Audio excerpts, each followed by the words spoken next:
Hello and welcome to Commodity Champions. I'm Manisha Gupta. The three-day India Energy Week was the first major event under India's G20 presidency. The aim was to create strategies to deliver a multifaceted energy system and making energy accessible, among others.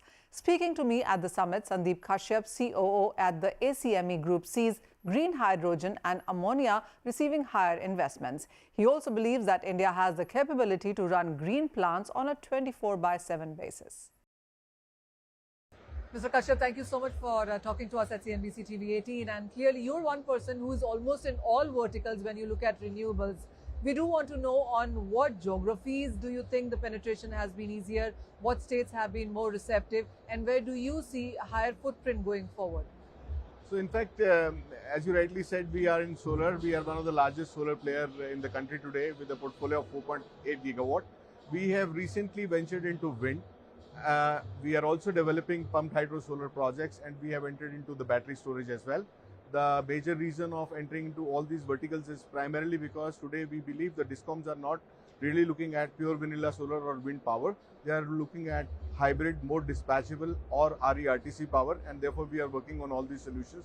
And in terms of the receptivity, I would say the whole program is run through RPO obligations.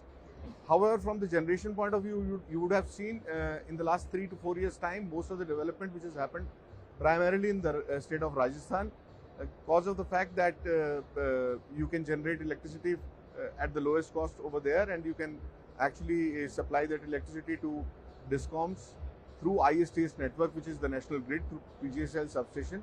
SECI has been playing a major role in this, and they are one of the largest aggregators as a government agency today and feeding power to various DISCOMs and states. So I believe at this stage every state is willing to take and wanting to take more and more renewable power by virtue of because of the fact that the renewable power is much cheaper than any other form of the power. By making it more dispatchable and stable in terms of RTC, I believe it is going to be a great time going forward. Okay. What is also your visibility on the investment part of it, and how are you looking at fundings? There's a lot of conversation on investments coming in via collaborations also. What's your sense? So for the renewable business, I believe it's a very established funding mechanism which is already in place. We have agencies like PFC, REC, IREDA.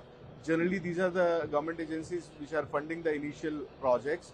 And most of the times we see private banks or commercial banks come into play when the project is operational and running. And we as the developers, we go and generally refinance the projects at that time, because normally these banks do not want to take the project execution risk. In terms of green hydrogen and green ammonia, which is the new area, I believe where the investments again are going to be much larger compared to a typical solar or a wind project. All these agencies are working on setting up the policies and the structure for funding of such projects. And I believe in these areas where we have technologies like electrolyzers, which will play a bigger role, and at the same time we will have international off-taker agreements coming into play. We will see a lot of foreign investments coming in India, both in terms of manufacturing, especially when Make in India manufacturing, there is a lot of focus from the government of India, and on every front, if you see on renewable, be it electrolyzers or solar manufacturing, which is modules. At the same time, we see green hydrogen, green ammonia. Government of India is running PLI schemes, and as a country, I would say we are one of those few countries where government has put money on the table and inviting companies and to come on and start manufacturing in India, including the Indian companies. Okay, I have a two-part question. One, what sectors are you targeting when you are, making this energy? And two is, yes, there are a lot of verticals and there's a lot of push from the government and help as well. But how would you look at the cost competitiveness within the sector? So from, if you see the renewable part of the story, we are almost one of the most competitive countries in the world, except Middle East, which is slightly better in terms of solar irradiance. And therefore the cost over there is slightly lesser, which we see. We ourselves are developing plants outside the country as well, which is Oman, where we have 30% more solar irradiance. But however, having said so, we also have certain advantages which we have in the country. As a country, we have a very large grid, national grid, which gives us an opportunity to bank power and run our plants, which is for green hydrogen and green ammonia, almost 24/7 by banking, which is not available in any of the countries in the world.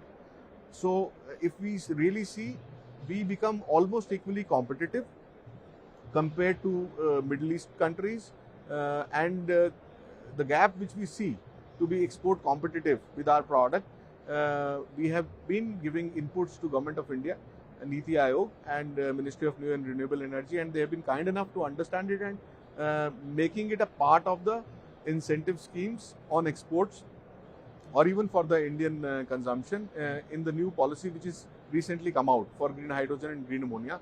With this, we believe to a large extent we will be able to produce green hydrogen and green ammonia at a price which is competitive elsewhere in the world, and this gives us an opportunity to really become an export hub for the country. All right. Mr. Kashyap, thank you so much for taking time on talking to us. Thank you so much. Thank you. Pleasure is mine. At the India Energy Week, PM Narendra Modi launched the solar cooktop, a product that has been designed by Indian Oil, and PM Modi placed a strong mandate on bringing solar cooktops to 3 crore Indian households in the next few years. I spoke to Abhishek Kar, who is Senior Program Lead at the Council on Energy, Environment and Water, on the Green Push. I think what is happening here is the PM's announcement is a clear signal that India is trying to push towards a clean stack of fuels.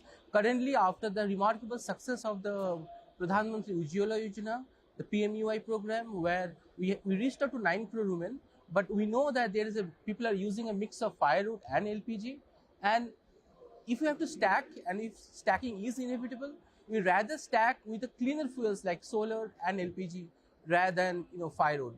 So it's a great. It's a very ambitious thing, frankly, because they have started from 50 household pilot to they're going for 3 crore. But I do believe, because the government has done it for 9 crore households in a few years' time, which was a remarkable in terms of scale. So the government is ambitious. They are thinking of really pushing it through.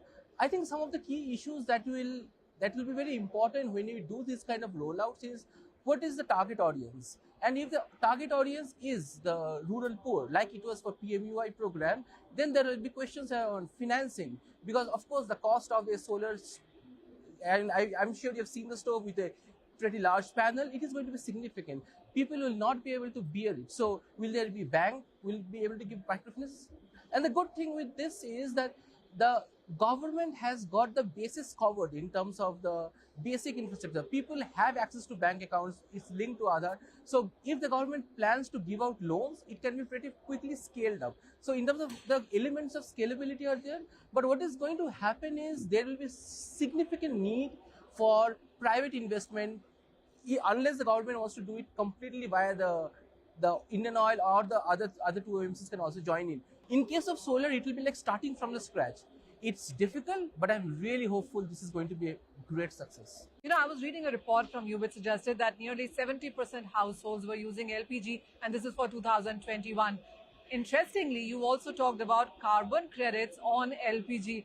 How is that going to work? And how do you look at the feasibility of it all? Right, so carbon, whenever we talk about LPG as a fossil fuel and carbon credits, we're like, wow, really? But the thing is that research after research has shown in recent years that most of the firewood that is being used is being unsustainably harvested. If firewood is being sustainably harvested, there is no net carbon additions. But if it is unsustainably harvested, whatever the portion that is unsustainable, you are adding to it. So if you are transitioning, and we are like about to kind of release a policy brief with CSI and NIRI, Stockholm Environmental Institute and others, is that if globally you completely transition from firewood, whatever the sustainability levels are, to LPG, it actually has net gains for the climate. So, so there is data and numbers which kind of prove something that seems very counterintuitive at first. Abhishek, with the kind of world we are in and so many announcements and new launches coming in from the Ministry of Petroleum and PM itself, how do you envision 2023 now? There's talk about fossil fuels and gas and hydrogen, renewables, EV. There's a huge energy future that the street is talking about. Right, and that is where I think India is on the cusp of an energy transformation there. On one hand, we will have some short-term dependence on fossil fuels, That's why the PM today talked about exploration of fossil fuels. On the other hand, we're also talking about net zero and we're talking about solar stoves. So I think it kind of reflects the reality of our immediate near-term needs and our medium and long-term ambitions. And where do you see the major investments going in? I think, let me speak about the clean cooking space particularly. I think there is significant amount of space because in India, if you think of, there are just out of 25 crore households, say there will be around 15-16 crore who can afford LPG and electric induction smooth. But for the other, especially which we so-called call the bottom of the pyramid, there are 9 crore PMUI beneficiaries. We have to reach out to them. And there is a significant need of investments in both R&D to reduce the cost as well as to give better after-sales service. Because you have to understand, biomass stove is free of cost and behavioral is very, very difficult to make people switch to a new one.